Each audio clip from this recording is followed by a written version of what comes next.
Hi guys, Jay here, and last week I gave you my predictions for each of the F1 Fantasy driver statistics for this year, who I think is going to top each of those statistics from total fantasy points scored, DNFs, all the way through to fastest laps and driver of the day.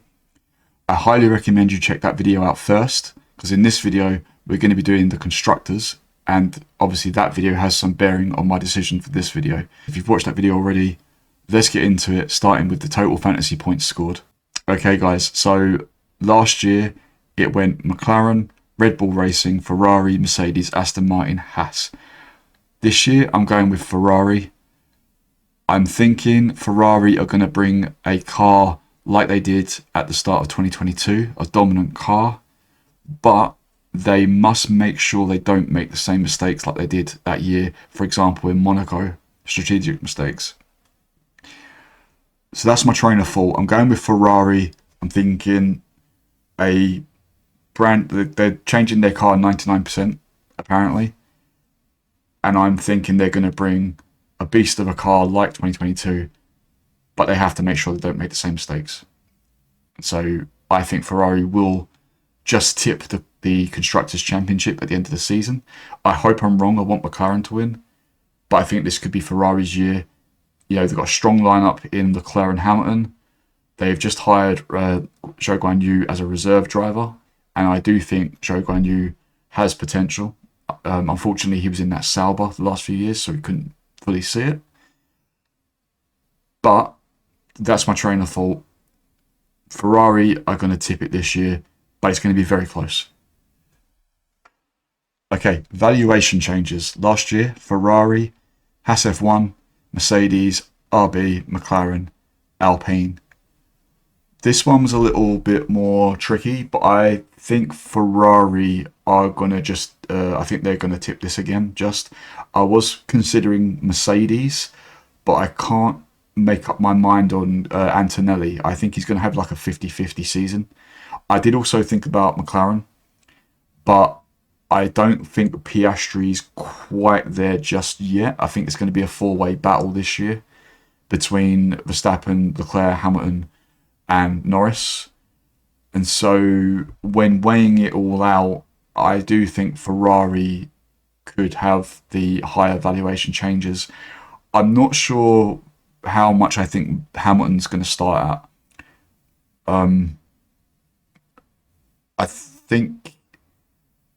I don't think he'll be too expensive to start, but I think he'll increase quite quickly in terms of an A asset, a tier A asset. So yeah, I'm going to go for Ferrari, but again, a lot of these constructors' predictions are very, very close. Okay, so this is Constructor Selection. Last year, Ferrari, RB, McLaren, Williams, Red Bull, Aston Martin. I'm going with McLaren. I think a lot of people are going to start with McLaren because of last year. And even though I said earlier, I think the Ferrari is going to be very strong, I think people are going to be a little resistant at the start because they'll want to see it proven. They'll want to see, okay, is it going to be a contender, which is understandable. But I think given the last sort of 2 years, the progress McLaren have made, and bearing in mind at the end of last season, everyone was trying to get that triple McLaren or triple Ferrari in their team, I'm thinking a lot of people are going to go for McLaren at the start of the season. And I think because I do see McLaren challenging for the title with Ferrari, I think come the end of the season, McLaren will have the most selection because of all the selection that they had at the start of the season, if that makes sense. I can see people transitioning across the season from a McLaren to a Ferrari, and that's why I think at the end, all things considered, McLaren will still be at the top because of all the selection at the start of the season, if that makes sense.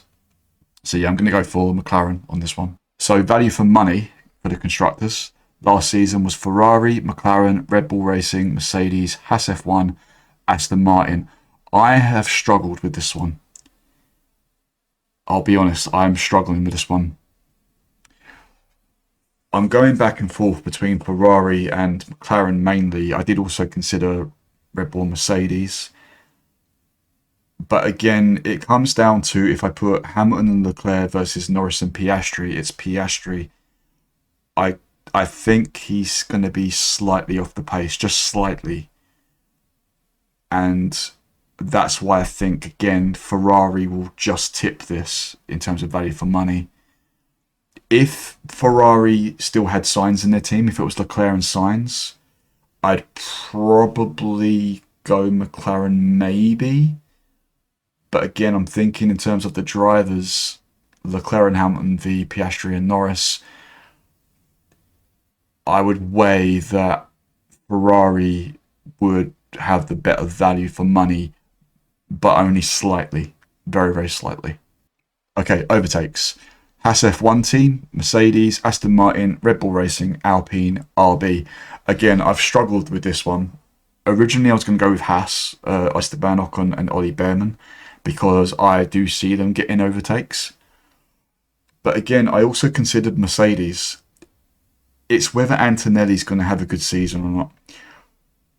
I think Mercedes this year is going to finish around 4th in the Constructors. I think they're kind of like the McLaren of the, before the new regulations came in. And so I can see Russell getting overtakes in that midfield pack. It's whether I can see Antonelli getting overtakes in that midfield pack, and I'm not sure. That being said, with HAAS, with Ocon and Behrman, they're obviously going to be further back, but I think they will be kind of thereabouts where Hülkenberg and Magnussen was last year. And so I think, because with Aston Martin, I can see Alonso getting overtakes, but I think Stroll's going to struggle this season. I don't see the Aston Martin being good this season. I see them purely focusing on 2026 because Lawrence Stroll wants a title and he wants it soon. So I think Aston Martin are going to be kind of throwing away this year, if I'm completely honest. So I don't see Stroll being as strong as he was at the start of last season for overtakes. With Alpine, I can only see Gasly getting overtakes. I'm not convinced on doing. I do think about Red Bull because I can see Lawson kind of being around the midfield, as in like around 6th, 5th, 4th, maybe fighting for an odd podium here and there, but I'm not fully convinced. Definitely in the top 10. But I think in terms of, I'm looking at towards the back of the midfield towards the back. And I did consider RB as well, but I'll get to that later. So I think if I was to gamble right now, I'd probably say HAAS, because I do think Ocon and Behrman are not only capable of getting overtakes, but they will. Podiums. Ferrari, McLaren, Red Bull Racing, Mercedes, Alpine, and then Williams is on 0 because no other team got any podiums. So technically Ferrari, McLaren, Red Bull, Mercedes, Alpine. Now, I actually think this is going to be a tiebreaker between Ferrari and McLaren. That being said, the value of their podiums, i.e. first, second, and third, will be different.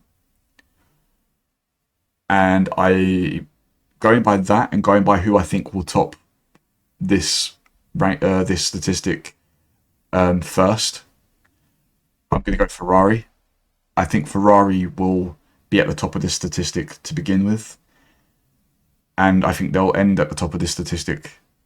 But I do think at least McLaren could be tied with them at the end of the season. So going purely on who I think will be there first, I'm going to go Ferrari.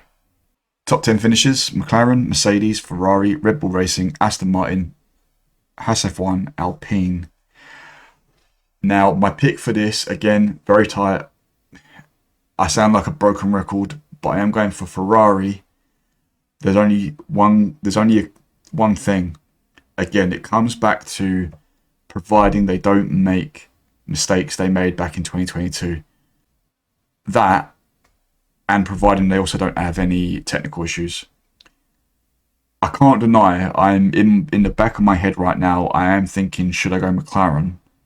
Because Piastri had no DNFs last year, if I remember correctly. But again, I think it's going to be that thing of who's there first.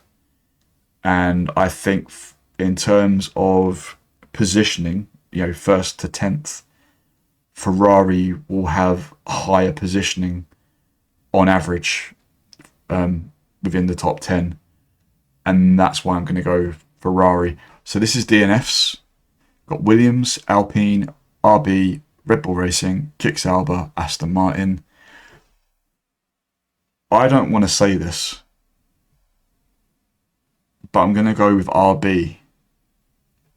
And I really hope I'm wrong with what I'm about to say. I'm worried that Yuki Tsunoda may make mistakes this year more often because of what has happened to him within the whole Red Bull family, i.e., he had that test at the end of last season in the Red Bull. Everyone thought people thought he may get the seat. He thought he might get the seat, only to be told that no, the seat's going to Lawson. And then, more recently, he was handed the reserve driver role for Red Bull. I think Yuki can go one of two ways this year. He's either going to be amazing, and he's going to be amazing, and it's going to be a big point made to Red Bull that, hey, you made a mistake by not picking me, or it's going to be a complete disaster fest. And if I have to guess on DNFs, I'll go with the disaster fest only because I thought about Williams, and I should say with Hadjar, I'm not sold on Hadjar at the moment. I'm worried that Hadjar could be a driver that we see replaced during the season. It's just a gut feeling that I've got. But yeah, like I was saying, I thought about Williams with Albon and Sainz. I do think they'll have DNFs, just not as much this year, because they are both competent drivers. Obviously, it's just unfortunately, last year they had Sargent. Before Sargent, they had Latifi. Whereas this year, I think there'll be a bit more confidence around the garage, around the team, and so I think their suffering, if I put it that way, won't be as severe this year. With Alpine, I can see Doohan getting DNFs, but not Gasly unless it's technical like last year. And so RB kind of stands out to me if Yuki has a disastrous season. Okay, fastest laps. McLaren, Mercedes, Ferrari, Red Bull Racing, Aston Martin, Alpine. Again, I'm going Ferrari. I think their car is just going to edge it this year. It's just, I fear Ferrari this year. I fear Ferrari could take that title from McLaren. And I think they are going to have a fast car. They've obviously got two fast drivers in Hamilton and Leclerc. Yeah. Again, I think it will be close-ish, but with McLaren in second and possibly Red Bull in third because of Verstappen. But I think fastest laps Ferrari, because I think Ferrari are going to have the fastest car this year. Obviously, we don't know. We haven't had pre-season testing yet, but a gut feeling. Finally, we come to fastest pit stops, and for once, I can actually say McLaren. I think McLaren are going to be on it this year because they know that time in that pit is going to be so vital in keeping pace with the Ferrari and with Max or Red Bull, depending on your point of view. Yeah, I do see McLaren winning most of the fastest pit stops this year, which is going to make it interesting. And I'll have to double check this, but I'm pretty sure they've got like the world record from, I can't remember if it was last year or the year before. I'll double check that. But yeah, for once, my gut feeling is McLaren. Also, guys, a little bit of sad news that I discovered the other day. F1FantasyTracker.com, the domain site, appears to be for sale. For those that don't know, F1 Fantasy Tracker is another F1 Fantasy help site to help you decide on your team selection, etc. I came across F1 Fantasy Tracker back in 2022 and was using it in my videos back then. I then used them in my videos last season, along with, of course, with F1 Fantasy Tools. But yeah, it looks like F1 Fantasy Tracker is no more. So there you are, guys. That is my predictions for the F1 Fantasy Statistics for the Constructors. But I'd love to know what you think. Please let me know. And I will be back next week, if not the week after, but hopefully next week, with some more F1 Fantasy preseason content. And I will speak to you then. Thank you very much for watching.